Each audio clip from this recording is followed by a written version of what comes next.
produit oyo wapi.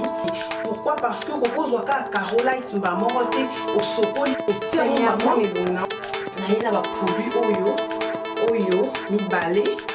Voilà, moko eza gommage, après moko nango eza argile. Talaka non bien et protéger na le peau na yo. Après ce qu'on c'est la produit na hydroquinone. C'est la ba produit eza na hydroquinone, ba produit éclaircissant. C'est la ba produit mono pharmaceutique, ba produit moko eza na ba bienvenue na première dame look. Lelo na première dame look na memi wino katikati na bathroom nanga, na memi wino na douche nanga, côté na bongisa kelongi. En tout cas vraiment sans cesse nazozwa ba question et belé Adrienne ndenge nini osalaka soin des visages na yo. Na yebi ke bino mo boye bien importance ya soin des visages.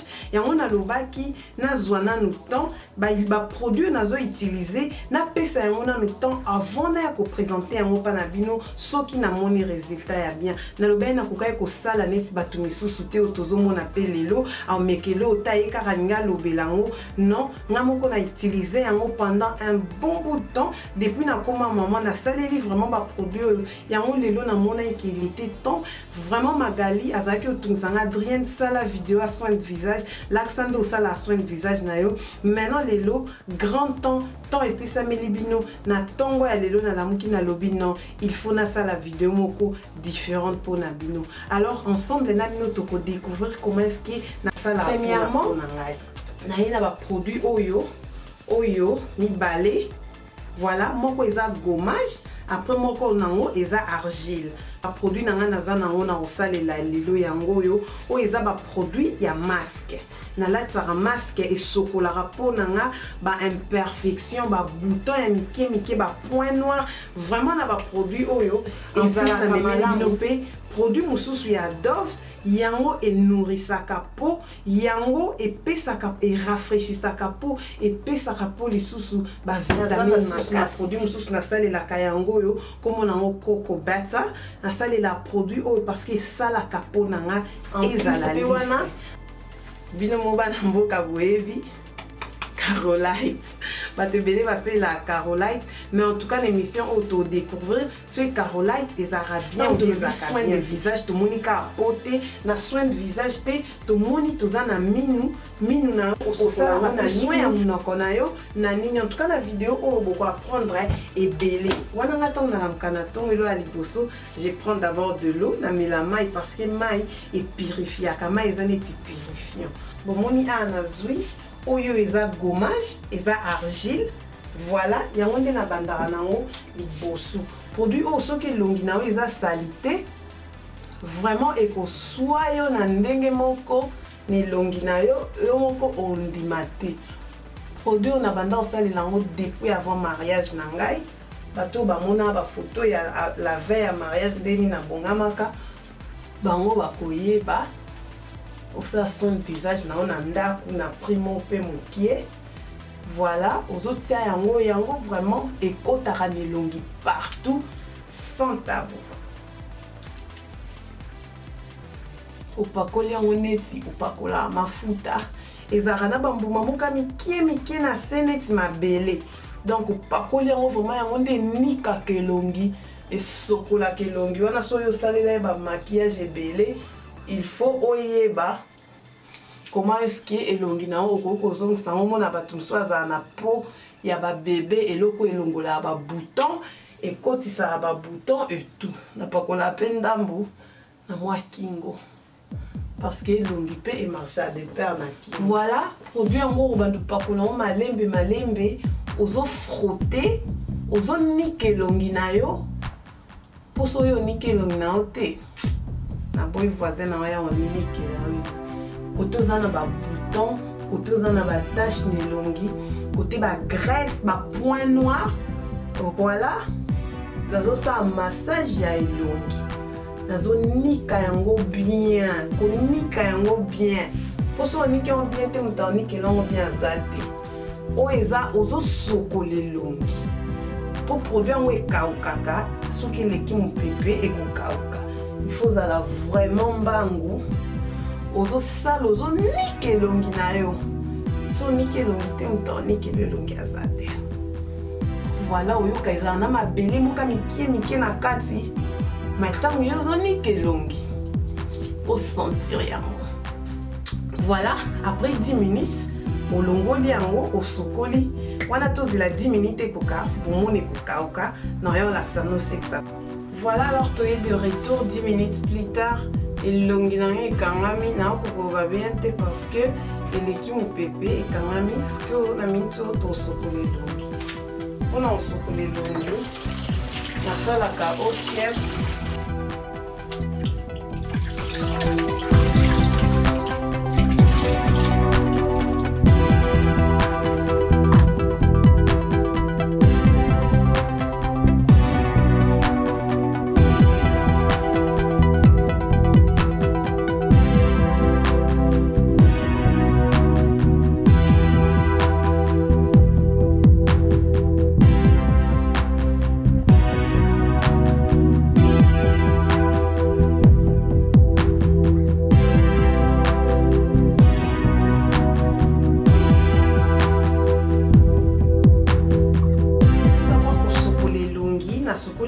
Bien, je suis maintenant de retour na oeza argile. Argile oezo ya pona bato bazalaka elongi oily elongi mafuta. Argile okosalela ezali oyo ya vert. Soko zaka elongi na ezalaka sec elongi eza mafuta te osalela argile oyo. Donc deux sortes d'argile. Na teme elongi na ezala moi sec na osalela oyo eza na nini ya rose likolo. Voilà, na fungoli yango na tiango na liboko awa. Oyo siko kopakola yango eza na technique mosusu par rapport ya ndenge touta komona wana mosusu pakola yango. Opakola yango ka na mabundi na elongi. Côté vraiment normalement okoki pe kotoka. Opakola yango siko na misu te. Likolo a misu te nde to frotaki wana mosusu avant. Opakola yango boye ozo éviter ba côté mosusu wana oyo eyaka vraiment lisse yango eza na bambuma te na kati neti wana mosusu ezalaki toonika vraiment esala o mokusa oyo eza vraiment lisse yango nde ekomisaka po lisse ozala na po moko ezala vraiment lisse. Voilà, après natie su mwa mingi mpona kaka kobakisa intensité nango na po po ezala vraiment na réaction moko. Routine on a ça là juste kaka une fois dans 3 semaines. Na ça là ben ça dépend peu ya yo moko. Oyo pe na pakoli yango suti na kingo. Bato msuku normalement ba pakola yango partout na sima Congo mais moi pe neti na suki na pakola na yango ka justement ka na kingo boye. Apakoli. Vraiment. Après du coup bon on a ce qu'on peut péter en weleka et au banduka oka. Non on zonga na la. Voilà à tout comme on a et comme au kauka on a eu écouté deuxièmement argile et comme au kauka malem besala ba côté monsieur banjo kauka côté monsieur za no mai au pesi yango temps kolinga te so moni boki osokola mba moko pesi yango temps na yo bien et kauki nzoto momba pe lo momba vont kindo sokola. En plus on peut ozana au pressé ozosala bozo bima osanika boye olio sokola longi à part au continent en douche au sokola osali ba procédure na onya stundo osala la normal. Voilà ba te belé ba tout na Adrienne ozui ba produit oyo wapi produit yango yo kombo na eza na quartier Paris ngana zwaka on a Paris na France. Nayebi ke ba te belé so zape na ndeko na France oko senga e ba produit o bateka na France partout. Voilà quartier Paris o na somba on a Monoprix ou bien koko somba on a ba Carrefour ba Franprix mutunyo so na France vraiment ba produit yango yo awa na Angleterre bateka ngo te ngana meka ba produit soupe en Angleterre mais o ndi na tomba na yango na somba na France na Paris na somba na ba Carrefour. Produit ils ont soit penza parce que na sali un moment na sali on ils ont soit ils ont ça la bonne ils ont benda ba saleté mais ils ont bim ça la saleté. Voilà produit on fait kauke longue comme yo vraiment pembe et longue kauki nde ya wana banjo sokolelo to sokolelo ni na eau tiède.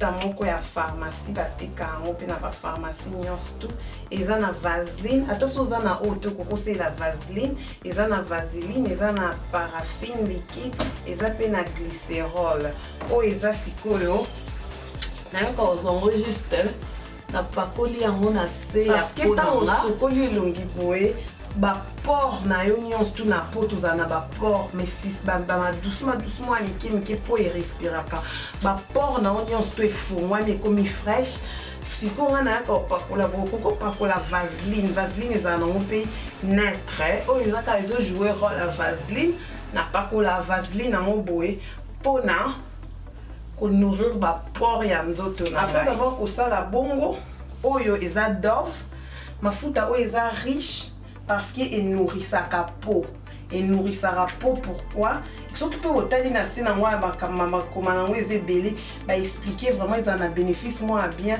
ezonourrir peau ekomisaka peau ezofortifie peau natiango na sens wana mpo bato bacomprendre ou soit tu nasaleli Dove te nasalela Coco Butter donc mais lelo nasalela Dove naza na besoin na nourrir peau na ngai peau ya ngai elongi napakoli mafuta oyo boye bien côté nyonso tout argile côté nyonso osali soin de visage nao napakoli yango elongi nanga vraiment ekomi lisse sembe ekomi bien ebomilinga babouton babilo nyonso mabe na nzoto. Après avoir kosala bongo parce que tout ça soin de visage eza elongi matama matoi balèvre eza visage eza partout vraiment mpo mpe osali soin de visage nao batige coton na mtayebi importance ya tige coton osaleli tige coton mais na ngai nabeta sete tige coton eza kaka te kozwa yango baloli yango kaka boye chuchuchu bato mosusu nde namona otieka tige coton awa osilisi matoi no eza sali te fo osokola matoi na nsima matoi kosokola bapavillon ya matoi kosokola vraiment ofrotte bien quand esui moko tosala soin de visage nga nasala bozwi mai ya moto otie yango na mai ya moto après oniki vraiment matoi nao na nsima matoi bien oniki na nsima wana na pavillon ya litoi après oye kosokola na kati ya litoi ozomona sokoli boye matoi na eza propre osokoli vraiment bien na mwa mai moko ya tiède avant après wana nde osaleli tige coton soki osisi na tige coton na yo okolinga obrose mino kobrose mino naoka na dentifrice te ozwi kaka dentifrice otie na monoko obrose esili parce que toliaka babiloko mpe eza ebele babiloko yo contenir baproduit mosusu ya baengrais chimie boye na yango nga nasalelaka oyo eza na baaction 6 esalaka enrichissant monoko ekomisisa monoko fraîche okoma na bref na mopepe no monoko eza fraîche motu mosusu okokozala monoko solo oyo eza na babénéfice 6 mobimba epesaka na monoko tala nga asalelaka oyo obrose monoko na yo na dentifrice na yo apres oyo kozorince monoko na yo na oyo nasalelaka oyo chaque jour na ntongo na na poko avant nalala.